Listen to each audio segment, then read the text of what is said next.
اس کے اندر انتقام کی آگ اور بھڑک اٹھی۔ اس نے ڈھکن دور پھینکا اور 3 چکر کاٹ کے سارے خون کو بابا کمبل کی قبر کے ارد گرد پھیلا دیا اور باقی جو خون بوتل میں بچا تھا اس کو بابا کمبل کی قبر میں ڈال کر یہ کہنے لگا، اب تم یہیں پر جلو مرو ہمیشہ کے لیے۔ اور یہ کہہ کر دونوں فوراً وہاں سے باہر آ گئے۔ وہاں سے اس نے رکشہ لیا اور اس کے بعد اپنے بھائی کے گھر جبار کے گھر جانے لگا۔ جبار اور مہناز بہت پریشان تھے۔ آج 5 دن ہو چکے تھے۔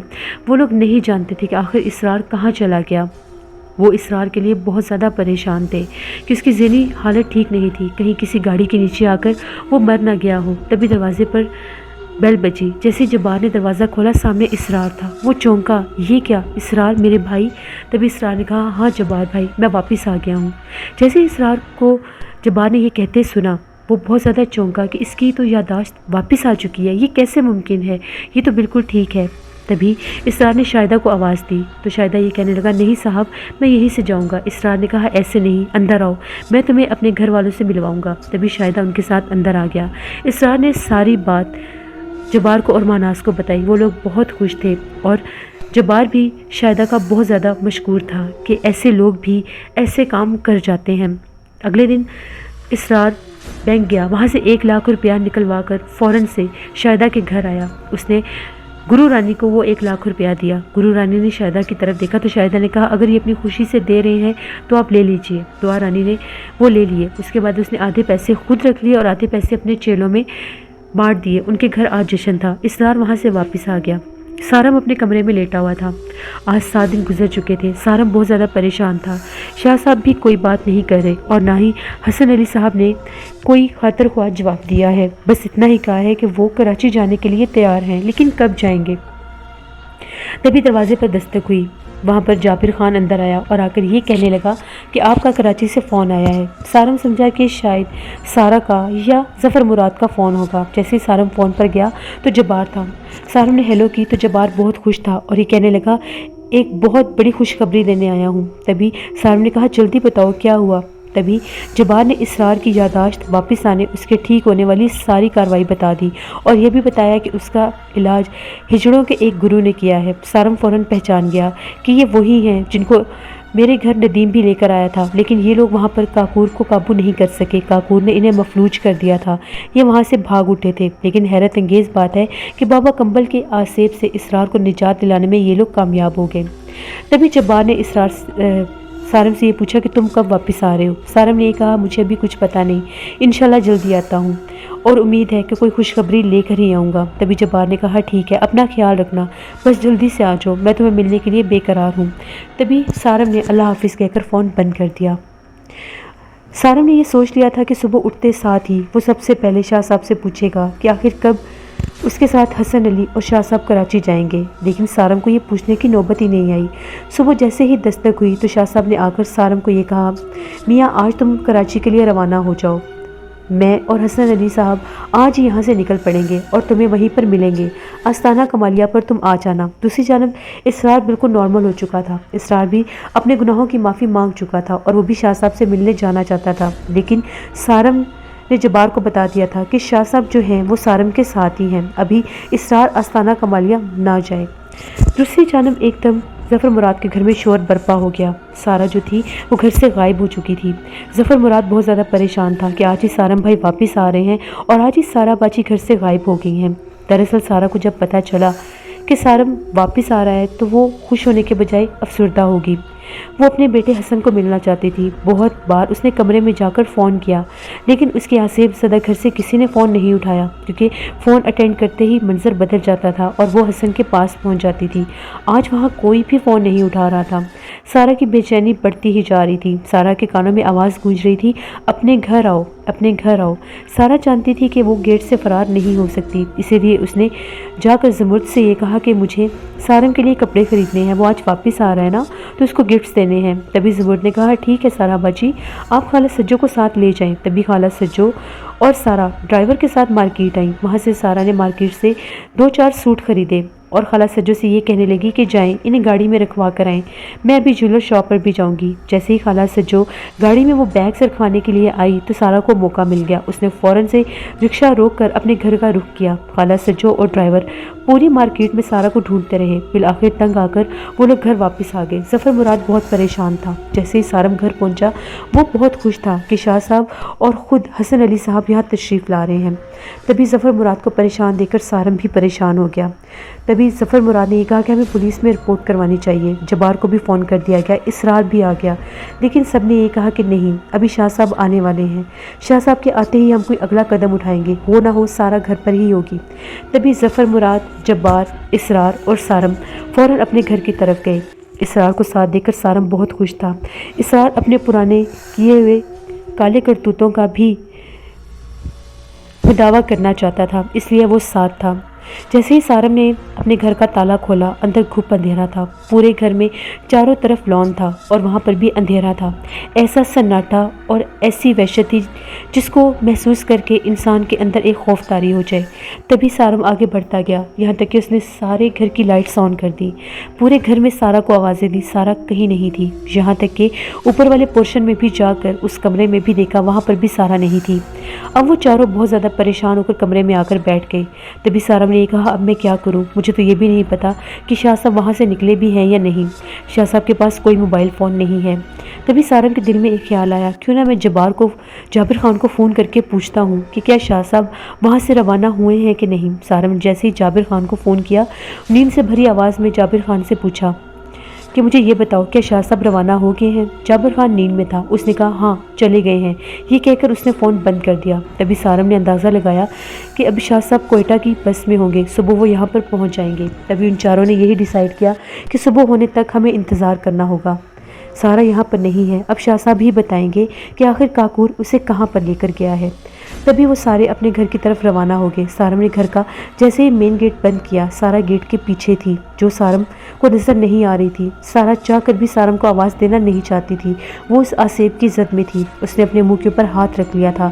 سارم وہاں سے چلا گیا۔ اگلے دن سارم اور اسرار جیسے ہی آستانہ کمالیہ پر پہنچے، شاہ صاحب وہاں پر تشریف فرما تھے۔ شاہ صاحب نے جیسے ہی سارم اور اسرار کو دیکھا، اسرار شاہ صاحب کے پیروں میں گر گیا اور گڑگڑا کر معافی مانگنے لگ گیا۔ شاہ صاحب نے کہا، تمہیں اپنی غلطی کا احساس ہو گیا ہے، تم اپنے حصے کی سزا بھگت چکے ہو، اللہ تمہاری توبہ قبول کرے، آئندہ ایسے راستوں سے محفوظ رہنا، اللہ بہت زیادہ کرم کرنے والا ہے۔ تبھی سارم نے شاہ صاحب کو سارا کے بارے میں بتایا۔ شاہ صاحب نے آنکھیں بند کی، کچھ پڑھتے رہے اور ایک دم سے شاہ صاحب نے آنکھیں کھول دیں۔ ایسا لگا کہ شاہ صاحب کے کانوں میں کسی نے کوئی سرگوشی کی ہے۔ شاہ صاحب نے کہا، میاں تمہاری بیوی اسی گھر میں موجود ہے، کاکور نے اس کے اوپر ایسا عصبی عمل کیا تھا جس کی وجہ سے وہ چاہ کر بھی تمہیں نظر نہیں آئی، وہ وہیں پر ہے۔ تبھی شاہ صاحب نے کہا، چلو اب ہمیں تمہارے گھر جانا ہوگا۔ باہر دو مزدور بھی تھے۔ حسن علی صاحب کے آنے کی ساری تیاریاں مکمل تھیں، باہر صوفے بچھا دیے گئے تھے۔ سارم نے پوچھا، حسن علی صاحب ابھی تک نہیں آئے؟ تبھی شاہ صاحب نے یہ کہا، تم اس کی فکر مت کرو، وہ آ جائیں گے۔ تبھی شاہ صاحب، سارم اور اسرار شاہ صاحب کے گھر میں آ گئے۔ شاہ صاحب ابھی سارم کے گھر میں اس کے گھر کے اندر داخل نہیں ہوئے تھے۔ باہر لان میں امرود کے ایک درخت کے نیچے ایک صوفہ بچھایا گیا تھا اور وہیں پر شاہ صاحب بیٹھے ہوئے تھے۔ شاہ صاحب نے وہاں پر کچھ پڑھائی کر کے گھر کے 3 چکر لگائے، ایسا لگ رہا تھا کہ وہ گھر کا حصار کر رہے ہیں۔ ابھی بھی شام ہونے والی تھی۔ شاہ صاحب بار بار دروازے کی طرف دیکھ رہے تھے۔ سارم نے بے چینی سے شاہ صاحب سے یہ کہا، شاہ صاحب حسن علی صاحب کو میرا گھر کیسے ملے گا؟